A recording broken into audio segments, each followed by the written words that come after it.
Well, hello all, Game Methuselah. Well, it's been an interesting week.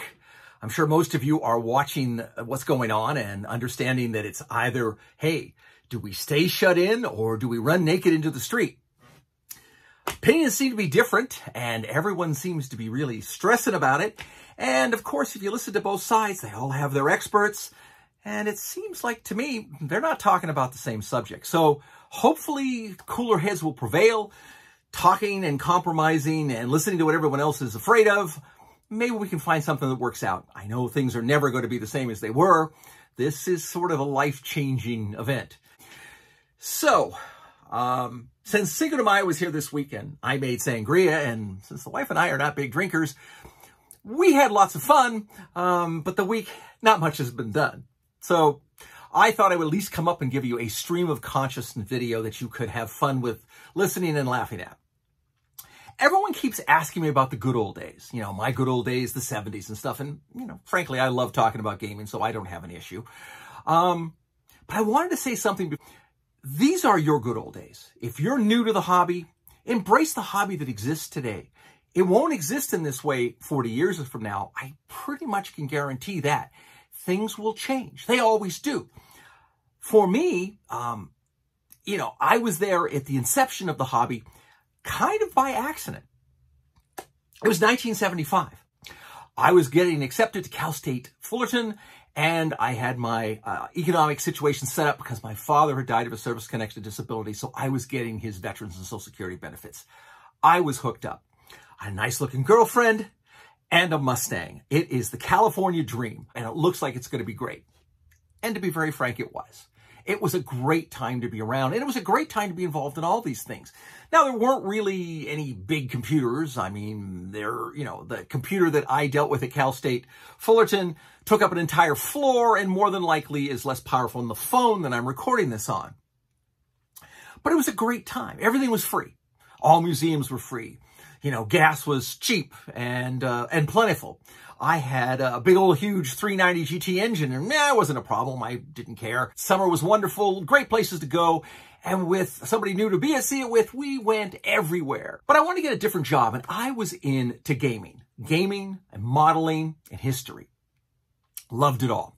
I was playing Panzer Blitz and Richthofen's War, various historicals, some Napoleonics, some ancients, some medievals, which was kind of what I liked the best in the miniatures. And sort of painting a little bit, but not really into it yet. That was, most of the painting I did for stuff was for diorama models, which were 35th scale, Tamiya type models and stuff. And I was doing really well with that. Lots of awards and great things. And we were going to IPMS meetings and meeting cool people. I met Pappy Bowington, tons of Air Force aces, military people on both sides of the war, saw incredible things for, you know, a kid who was 15 cruising around with his buddies, going to these different meetings, meeting all these really cool people. I went to Crossing Cockade meetings. It was World War I, meaning World War I aviators. That was really incredible. I mean, these guys were like really old, but they were all linking me to that history. Just like in some ways, I think a lot of you feel I'm linking you to this history. The Dungeons & Dragons history of the 70s. And that's great. Appreciate what was. And then take it and make it better for yourself. I drive down to Lakewood Mall. There's a brand new hobby shop there called the Military Shop. I go in. It's gorgeous. They got beautiful models. They've got lovely 54mm painted historical miniatures all over. They've spent a lot of money. The place looks really slick. I walk around more and more. And they have this back in the corner, a game section. Awesome. They have SPI games. They have Avalon Hill games. They have a couple of games from companies I don't even know. That's really neat. I'm going to really love this place. On the walls, there's these Lord of the Rings Decree Spieler Fantastiques miniatures. They're little teeny miniatures. Well, I'm asking around, and the guy there says, I don't know anything about the games. I mean, it's just back here. We sell them and people come in. And, yeah, who cares about gamers? It's like, I get it, I get it. No, he didn't really say that, but that was the inference. They didn't know if you weren't into historicals or you weren't into models or you weren't into whatever. They were not interested. But I said, hey, are you guys hiring? And the guy says, well, you know what? As a matter of fact, we are. But we need somebody, you know, come on downstairs to see the bunker. The bunker. Downstairs in their basement, they had built this military bunker with mannequins with all kinds of uniforms, and there was machine guns and bazookas and tons of banners of Nazi flags and stuff. And it looked really kind of cool, but it wasn't finished yet. You can see they were in process. And they said, hey, we need somebody here. We're building this little setup here. It's like a diorama, which I was big into. And we need somebody to make sandbags and build up this thing to make it look like a little, you know, military encampment. And I said, oh, hey, you've got the man. I'd be glad to do it, you know, and the pay was terrible, but who cares? I don't care about the pay. I'm just excited to be here and look at all the cool stuff. So I started this job, and it went on for about 2 or 3 weeks, and I got to pick through all the stuff while I built this beautiful diorama down in the bunker. And I saw what they were doing. I met all the bosses and really, you know, got to talk about military, because really this was not my shtick. I didn't have the money for it, wasn't really that interested in it, but man, there were a lot of people who came in who were, and I was kind of intrigued by it. And after that, they said, hey, you know, you seem to know the models, you know all the other stuff. Why don't you come and you know, we need some more employees. And I said, hey, great. Sounds great. So I started working there. Now, first and foremost was their models and their miniatures. Now I know all this stuff, so I was able to, you know, sell it and everything. And it was really good, but I kept going back to the gaming because I liked games. I wanted to do more gaming, find new games that came out. And I kept finding these sort of different games. There was this chainmail game, and it was man-to-man combat, medieval. That's really cool. And in the back, there was this thing on Lord of the Rings. And I was like, hey, this is neat. And then people started coming in and asking, hey, you guys have Dungeons and Dragons, right? And I said, yeah, that's that little brown box. And right next to us, that Empire of the Petal Throne, that's role-playing too, right? And it's like, yeah, I don't know about Empire of the Petal Throne, but we're all playing Dungeons and Dragons. It's really, really cool. We've been playing it for about a month or two.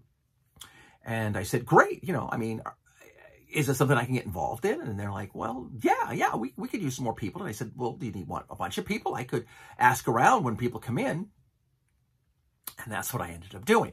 You heard in the video. I just got a little clipboard. If you ran a game, I took your name and number. If you wanted to play a game, I took your name and gave you the number of the person who's running. And I kept putting people together.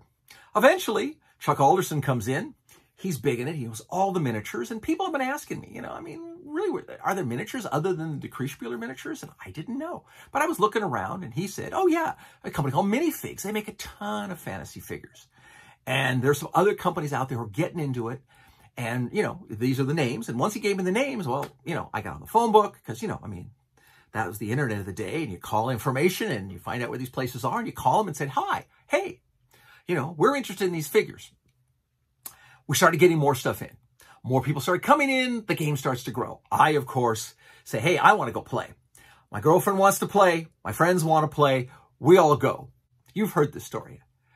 My girlfriend pulls the card out of the deck of many things and becomes the highest level wizard in Southern California. Tons of fun. The stories will lead gold, and it all goes on from there. Now, the hobby was super fast growing. We had people coming in all the time. And they were saying, hey, you know, you seem to like the games too. And I said, oh, I love the games. They're really great. And he goes, why don't you become the game department manager? And I said, well, you do know I'm not even 17 years old. And he's like, that's fine. That's fine. You know, you seem to know the stuff you're kind of put together. I'm sure it'll be great. I just took care of it. I started running everything. And the more I took care of it, the more I learned about all the different games. But the more bullet-riven I was to the fantasy games. It was incredible. I started taking home and buying some of the Decreespieler figures, taking them home, painting elves, painting dwarves, painting halflings, you know. I'm excited about this. I painted some priests and just all ready for this game. Finally, Chuck Alderson comes in again. He brings in a bunch of miniatures of the minifig stuff that we had in that was painted. A painted miniature of any sort was fabulous. He says, we're having a game this weekend. Your friend Steve Kish came last week. Why don't you guys come this week and play? And I said, okay, well, let me call my girlfriend. Would you like this weekend to Friday night to go play Dungeons? Yes. Okay, we're gone. We're on our way. My girlfriend loved it all. We went. As you know, the story goes. We ended up finding this was just something that was hard to explain to people. It was so different from anything else I'd ever played. And the factor is what I expressed now when I talked about my last video of my secret of being a great DM. Since the rules were so flimsy, all the interaction was the theater of the mind type thing between the dungeon master and the players. And then when there was a battle, you put out the miniatures and the monsters and you fought. Simple rules were not hard to play. If you didn't know the rule, well, you made it up. And that's how the game always was. I was surprised that later things became more and more and more quantified up to where they are now. And it was interesting. Somebody on my Twitter feed finally said to me, well, you know why that is? All the current people have grown up on computer games. And in computer games, there's no getting off the rails. You do exactly what the game tells you you can do, period.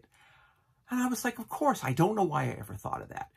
That didn't exist when I was back in the day. In the original game, you had to improvise. And that's what we did.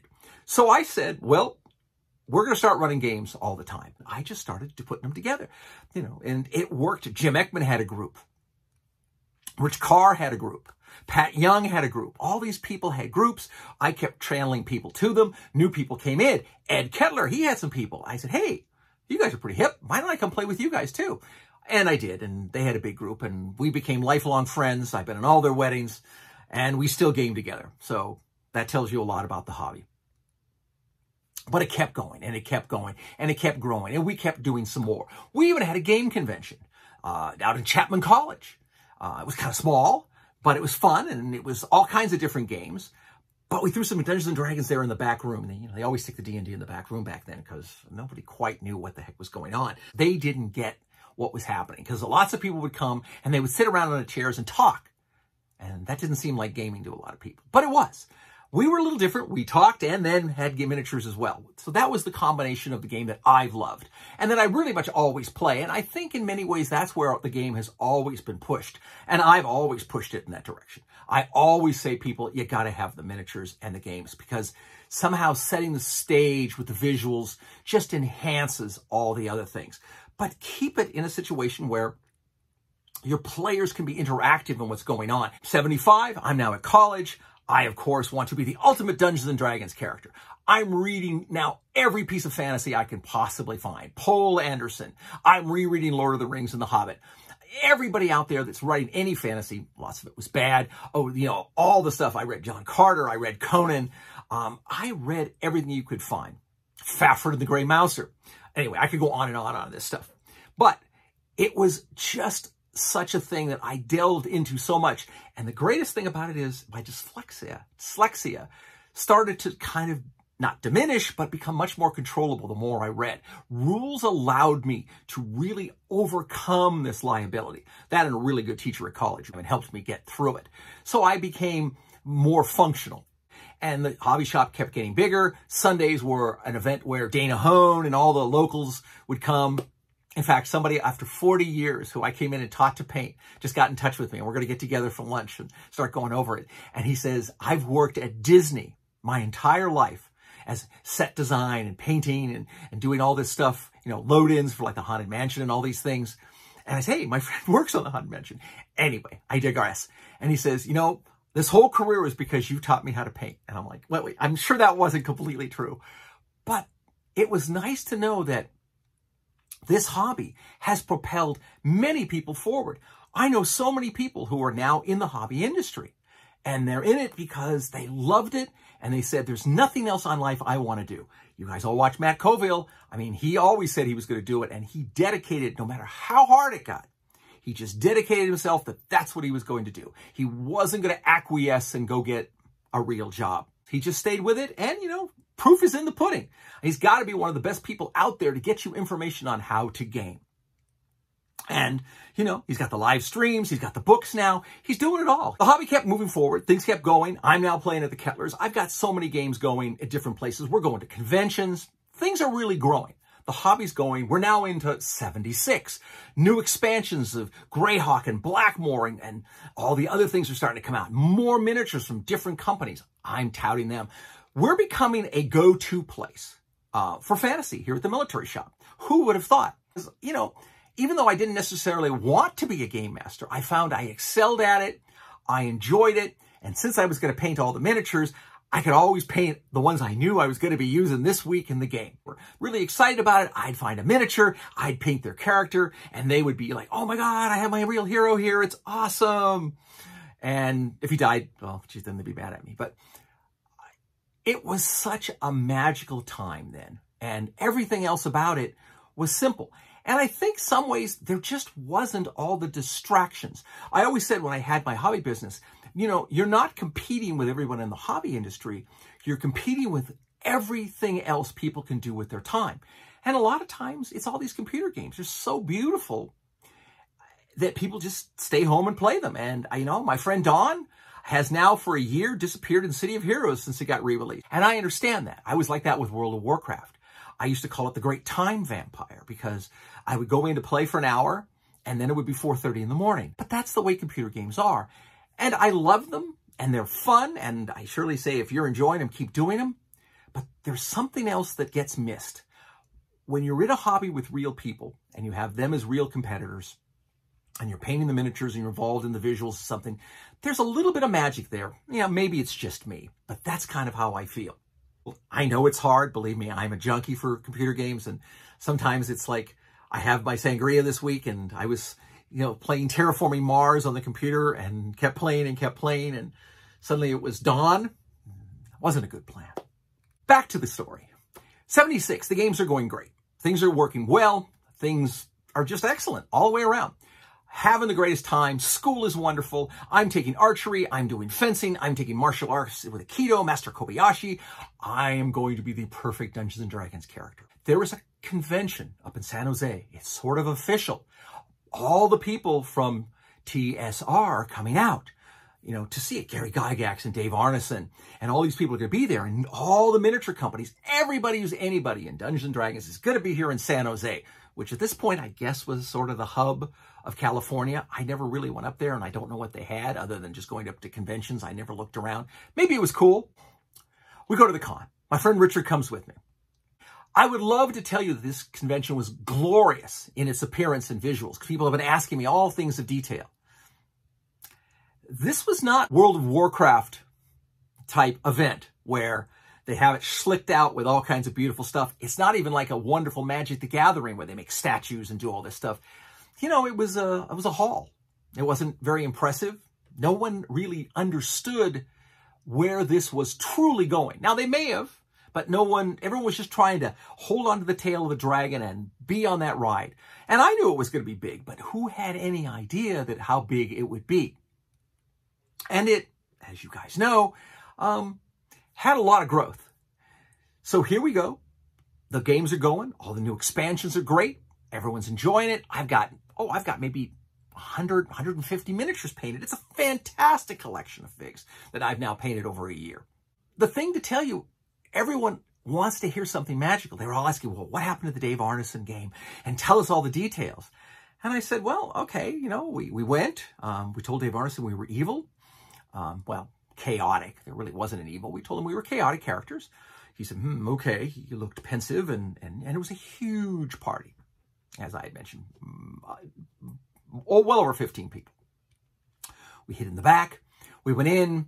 The elves sort of perused us here and made us drink this potion, which did some damage to us because we were bad. But we got through it. We fought some skeletons, some incidentals, chased some orcs down the hall. It really wasn't really that memorable. And it really wasn't that long because, as we told you, as we moved through some of these rooms, we found this library. Library had the book bound in human skin with the big black skull on it, and the rest of the book the library was all dusty and musty and smelled bad. And I'm thinking, this looks like a trap. So I told Richard, I said, be wary here. He's like, all right. They opened the book. Bad idea. All the monsters, ghosts and ghouls and ghasts come rolling out and attack the party. We close the door, whole portal. Thank you, Mark. And we take the mule with the treasure and leave. Now, there was a neutral dwarf with us. He said, whoa, what are you doing? I said, we're taking the gold and going and the treasure that we've accumulated. And you can either be with us or you can fight us. And he said, I'm with you. I'm neutral. and we left. And that was our experience in the game. Now, we had to sneak by the elves to get out. We got lots of treasure. And we got lots of enmity from all the other players who did not like the fact that we, backstabbed them. Oops. It was just something that, because it was different and it was a con and we were in San Jose figuring none of these people would ever see us again and hunt us down like dogs, we could pull this off. And we did. I think you guys know if you watch my video, I don't really like evil characters. I find heroic games so much more fulfilling for me, but that's me. If you like it different, hey, you know, 'cause that is the way of the world. Now, in the con going on, there were lots of little companies. So because I was the game store manager, I'm buying stuff for the store. You know, I've got the credit card. We buy some stuff. I hit Ral Partha. Oh my God, their stuff is beautiful. Better than anything I had ever seen. Truly, you've seen these figures from 76. Some of them are fabulous. If you knew the other stuff that was out there, and some of you have seen it, this was really an order of magnitude better. Now, I puffed myself up because I'm 17 years old, you know, and I'm the game store manager. And I said, hey, can somebody help me? I need to buy stuff for the store that I'm the manager of. And I need to make a good size order. So this kid comes up to me. Now, he's not as old as me. And I kind of like, oh, okay, they're kind of blowing me off here. This is somebody's son. And I'm saying, yeah, I need to buy some stuff. How much can I buy? I mean, they said, well, we really don't have that much, but what do you want? And I said, well, I'd like kind of like at least 20 of everything. More than likely more of some things like orcs and you know, dwarves and things. And, but can I get like 5 or 10 of everything now? And they said, well, yeah, okay. I guess we can do more likely 10 of everything. And I said, okay, great. You know, and I'll pay for it all or, you know, whatever. And you guys can ship it. And here's we are. Here's my business card, military shop. You know, I had handwritten my name in the bottom of a blank card so you could see that I was official. I wish they had brought more. And as I started talking to this kid, I'm thinking, this kid's got to be a gamer like me because we're really close to the age. I think he's like maybe a year younger than me. And I'm talking and talking, and he knows everything. He's like talking about the miniatures and this, and how difficult it was to do A and this, and, you know, how the Balrog was on a quarter, which I figured out, you know, and it was like kind of this, and it was going back and forth. And I'm like, yeah, it's really great. I'm really loving it, you know. And he took the order. He's writing it all down. I'm thinking, this kid's pretty smart like me, and it's all great. And we went. Never occurred to me that this wasn't somebody's son. This is one of the partners in the game. This is Tom Mayer. This is more than likely, as I have stated, was the guy who set the benchmark for quality in 1976 that everybody at that point on tried to live up to. I would say that he is the most important person in miniatures for why you have good-looking figures, because he was involved. He was like 16 years old and won some sculpting contest. He was just a young guy with a lot of skill. And look at his figs. He's still making figures now. I mean, you can go online now and the guy still makes beautiful figures, you know, because that's what he's done. He's been in the hobby the whole time. I didn't really know who he was. I mean, we did the business, we left. More than likely for decades, I never realized Gary Gygax. I met Dave Arneson and I met all these guys. It was great. You know, I talked to M.A.R. Barker about Empire of the Petal Throne, which I was playing and really loved it. And it was neat. And I had just gotten into a group of Empire of the Petal Throne. And I was talking to him about it and how much I enjoyed the game. And I was playing with the guys, and they all had backstabbing and all these things going. They would have all these missions. When you started your game, they'd give your character a mission. And your mission was to do something that would kind of like screw over one of the other characters. And I was like, what? No one's ever done this before. And he goes, oh, well, that's the Empire of the Petal Throne. It's all intrigues and everything else. And these guys were great. There were a bunch of hippies living up in Venice who all worked for Grumman. Now, they were all computer techs, and they were hilarious. I mean, there were a boatload of them living in this house on the canal. They were absolutely archetypal hippies, and I was kind of square. But they were great players. They had miniatures, and I painted. I went out and got all, because we had them at the shop, all the EPT figures and painted them up and brought them up there. And they thought they were awesome. And they started playing with figs and they loved it. And they were a great group. And I played with them for about a year. And then for some reason, the group dissolved. I don't know why. Maybe it was a drug bust. No, I don't think that was it. But you never know. I just never heard from them again. But these were all people who came to the place in the military shop. And it was kind of lucky for me. If they were in role-playing, playing Dungeons and Dragons or any other thing, this is where they came. And I just decided to make the military shop the best game store I possibly could. And it was. Now, that wasn't to say that it was still awesome at Militaria, and it was awesome at models, and it was awesome at everything else. I just kind of stepped away from that. But that my passion for all that had gone away. It had all been filled into gaming because it struck me it was so much more rewarding to be able to sit down and spend hours painting all these really cool figures and then get to play with them. And that's what we did. It was just really fun. This is the early game. You know, there were other places to go. I went to all of them that I could find. There was Valley Plaza Hobbies. I never thought they got much into it. They had a little bit. There was the Warhouse. They were a distributor called Balboa Games. They got involved and were starting to distribute to us, and they got pretty good at it. And still to this day have the Warhouse on Willow with Steve Lucky, the original owner, still there. Place still looks the same, and they're still selling nice Dungeons & Dragons stuff. It's a great place to go if you want to soak in history from the 70s, because it looks like it did in the 70s. And I'll bet you if you ask Steve, he's got stuff there from the 70s. Still there, you could buy. If you go there, ask to see a Tim Finkus miniature. Tim Finkus might have been, in my opinion, the best painter in the mid-70s. I mean, he was fabulous. I know there's a guy that runs games out of there, and he has a lot of his figures, and some are on display at the Warhouse. The other different shops all around town, Aero Hobbies in Santa Monica.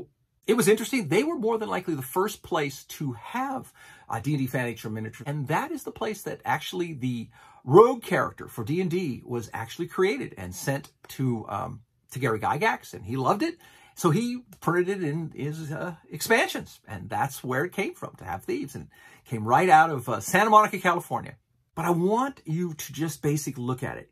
It was a great time to be in the hobby. But it's a great time to be in the hobby now.